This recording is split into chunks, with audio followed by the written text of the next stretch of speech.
100 పైగా చరిత్ర, లక్షల మందికి వైద్యం అందించిన ట్రాక్ రికార్డ్, ఎంతో మందికి జన్మనిచ్చిన ఆసుపత్రి ఇప్పుడు కొత్త కళను సంతరించుకుంటోంది. ఉస్మానియా జనరల్ ఆసుపత్రి కోసం కొత్త భవనానికి తెలంగాణ సీఎం రేవంత్ రెడ్డి శంకుస్థాపన చేశారు.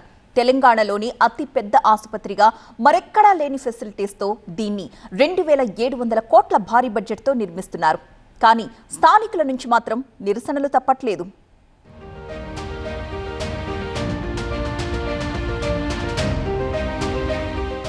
ఉస్మానియా ఆసుపత్రికి మహర్దశ. 100 ఏళ్లకు పైగా చరిత్ర కలిగిన తెలంగాణ సంజీవని కొత్త రూపు సంతరించుకోనుంది. ఇప్పుడున్న ఆసుపత్రిని తలదన్నేలా, మరింత సౌకర్యవంతంగా, వినూత్నంగా కనిపించేలా మెగా సూపర్ స్పెషాలిటీ ఆసుపత్రిని నిర్మించడానికి రేవంత్ రెడ్డి ప్రభుత్వం ముందడుగు వేసింది. ఆయన కొత్త భవనానికి శంకుస్థాపన చేశారు. గోషమాల్ స్టేడియంలో సీఎం భూమి పూజ చేశారు. మొత్తం 26.3 ఎకరాల విస్తీర్ణంలో కొత్త ఉస్మానియా ఆసుపత్రి నిర్మాణం జరగనుంది. 32 లక్షల చదరపు అడుగుల విస్తీర్ణంలో ఆసుపత్రి నిర్మించనున్నారు. 2000 పడకల సామర్థ్యం ఉంటుందని ప్రభుత్వం ప్రకటించింది. ఈ ఆసుపత్రి నిర్మాణానికి 2700 కోట్ల రూపాయలు ఖర్చు అవుతుంది. 12 అంతస్తుల్లో ఆసుపత్రి భవన నిర్మాణం బ్లూ ప్రింట్ ను రేవంత్ రెడ్డి సర్కార్ విడుదల చేసింది. అత్యాధునిక వైద్య సౌకర్యాలతో 30 విభాగాలలో వైద్య సేవలు అందించనున్నారు. కొత్త ఆసుపత్రిలో రోబోటిక్ సర్జరీలు చేసేలా సౌకర్యాలు కల్పించనున్నారు. ప్రపంచ స్థాయి ప్రణాళికతో కొత్త ఆసుపత్రిని డిజైన్ చేశారు. స్టాఫ్, మెడికల్ స్టూడెంట్స్ కోసం ప్రత్యేక భవనాలు నిర్మించనున్నారు. ప్రతి గదిలో గాలి, వెలుతురు ఉండేలా డిజైన్లు చేశారు.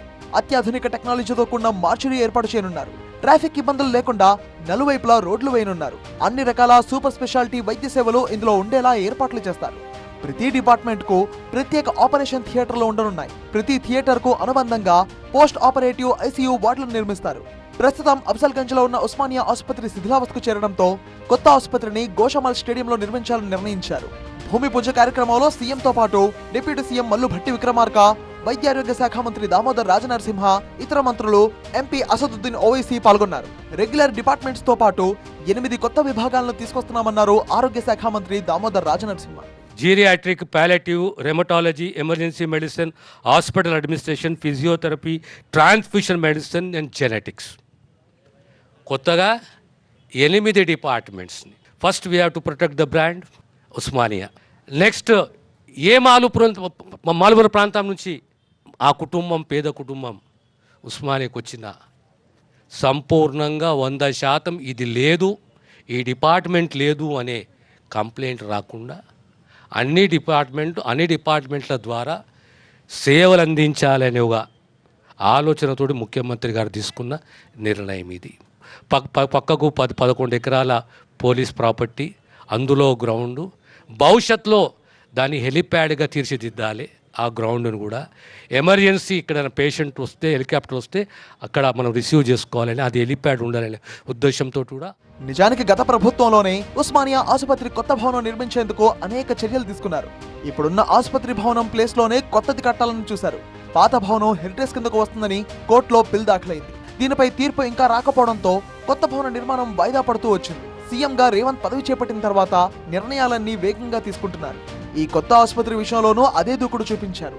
ఇప్పుడున్న భవనం ప్లేస్ లో సబ్ జ్యుడిషియల్ ఉంది కాబట్టి కూతవేట దూరంలో ఉన్న గోషమహల్ పోలీస్ గ్రౌండ్స్ లో నిర్మించాలని తలపెట్టారు. టోటల్ గా 38 ఎకరాల్లో 26 ఎకరాలను తీసుకున్నారు. మిగిలిన గ్రౌండ్ పోలీస్ డిపార్ట్మెంట్ కింద ఉంటుంది. అయితే స్థానికుల నుంచి పెద్ద ఎత్తున నిరసనలు వ్యక్తమవుతున్నాయి. ఉదయం నుంచే పలువురిని అరెస్ట్ చేశారు. అంతేకాదు ఆ దారిలో ఉన్న షాపులను మూయించేశారు. అసలు ఉస్మానియా ఇక్కడ ఎలా కడతారని ప్రశ్నిస్తున్నారు లోకల్స్.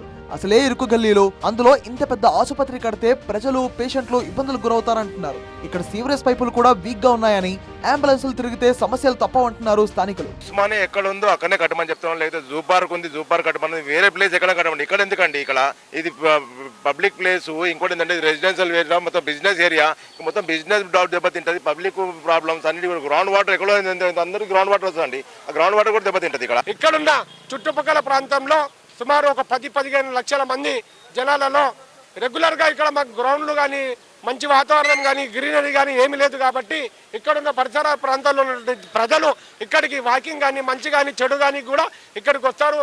ఇంకోటి వచ్చేసి అప్పుడున్న షూరేజ్ లైను, మరి దానిపై ఉన్నటువంటి పైకప్పులు కూడా ఈరోజు ఈ చుట్టుపక్కల ప్రాంతాల పరిసరాల్లో కోల్పోవడం జరుగుతుంది.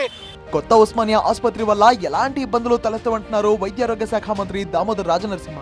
ఇంకా వ్యాపార, ఉపాధి అవకాశాలు బాగా పెరుగుతాయంటున్నారు.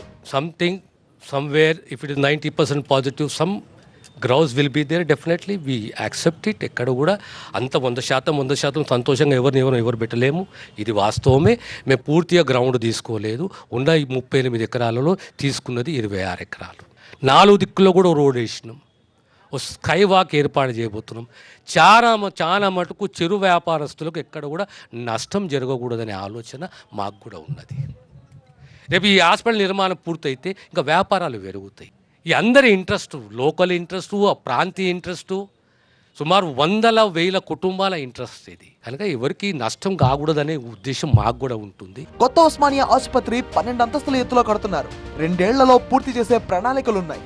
అయితే ఈలోపే ఆసుపత్రికి వెళ్లే రోడ్లు, సీవరేజ్ పైపులు, ఇతర ఇన్ఫ్రా బాగు చేయాలని నిపుణులు అంటున్నారు. మరి ప్రభుత్వం దీనిపై ఎలా స్పందిస్తుందో చూడాలి.